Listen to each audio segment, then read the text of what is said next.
El método inductivo es una forma de razonamiento para llegar a conclusiones que empieza desde lo más específico y va hasta las generalizaciones y teorías más amplias.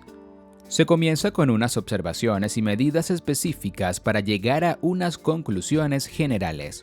En este video te explicaremos lo más importante de este tipo de razonamiento, pero puedes ampliar información en el enlace de la descripción.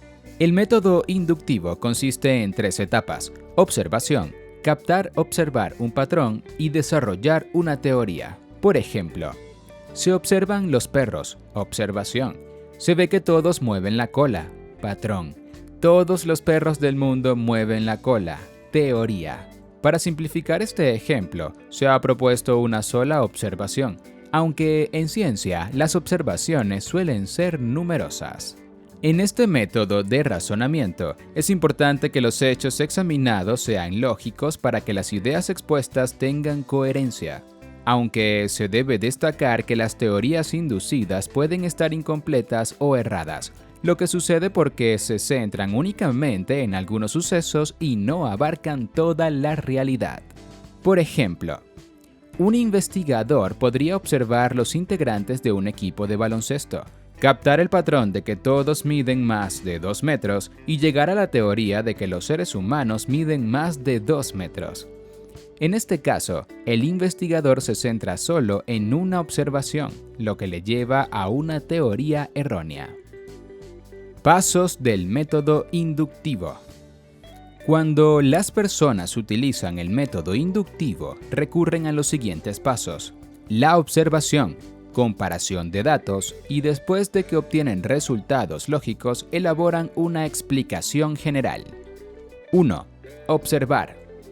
La observación es uno de los elementos más importantes a la hora de iniciar un estudio inductivo, ya que las personas, al principio, se dedican a examinar los hechos de forma individual con la finalidad de recolectar los datos necesarios que les ayuden a justificar sus ideas. Por ejemplo, un estudiante quiere analizar cuál es el rasgo característico de los jugadores de baloncesto y observa que Darío juega ese deporte y es alto. María practica baloncesto y es alta.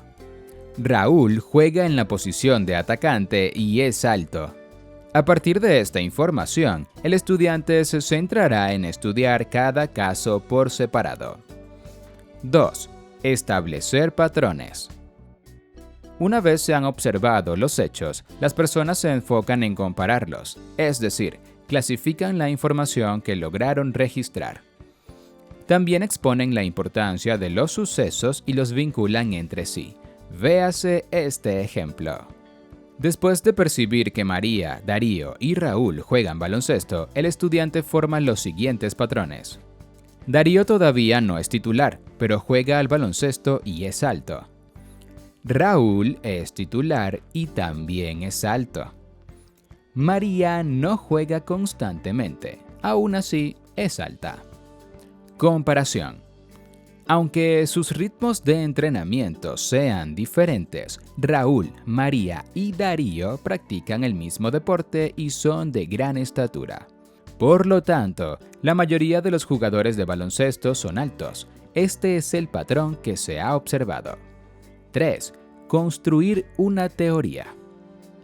Finalmente, basándose en las observaciones realizadas y en el patrón captado, se continúa exponiendo una teoría.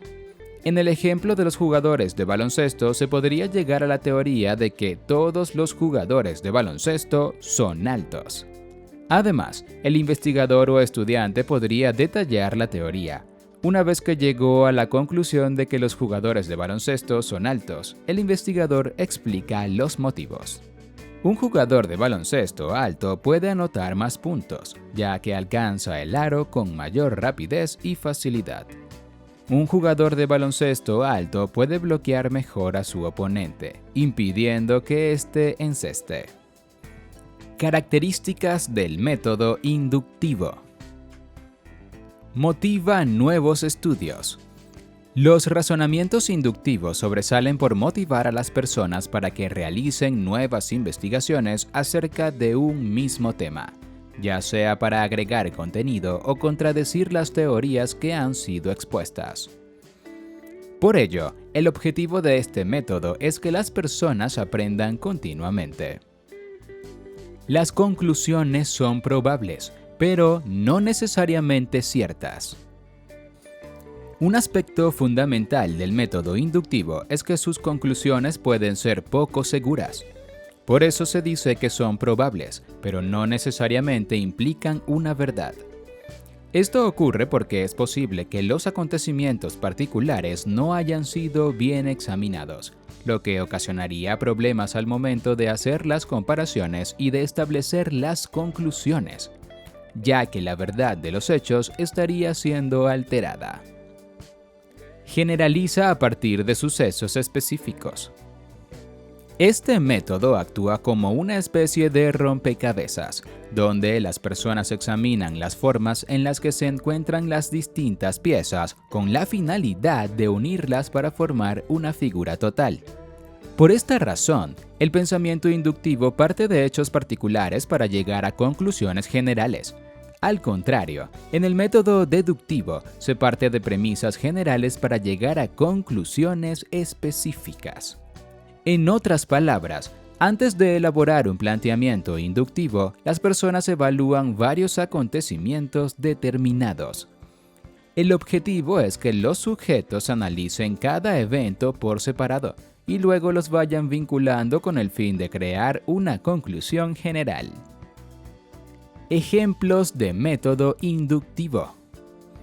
Edificios sin electricidad. Observación 1.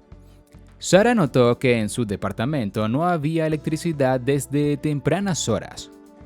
Observación 2.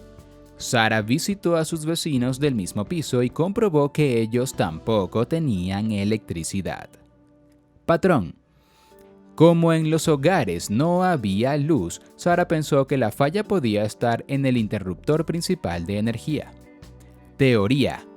Sara manifestó que todo el edificio se encontraba sin electricidad.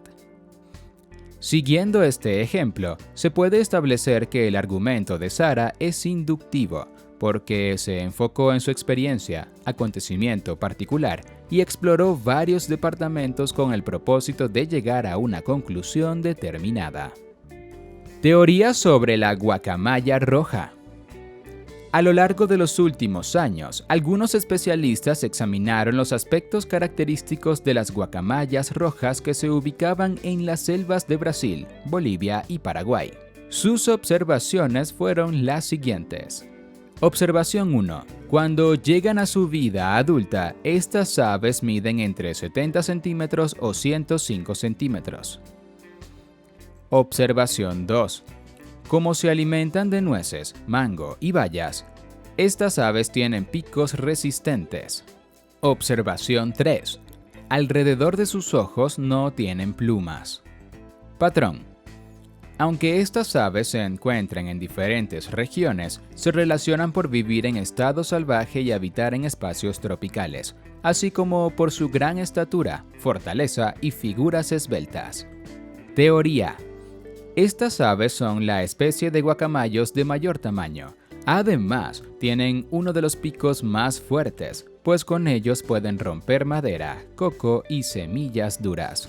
Como se puede apreciar, los investigadores partieron de la observación de hechos o características particulares, como el color, alimentación y tamaño de las aves, para establecer una teoría y conclusiones generales.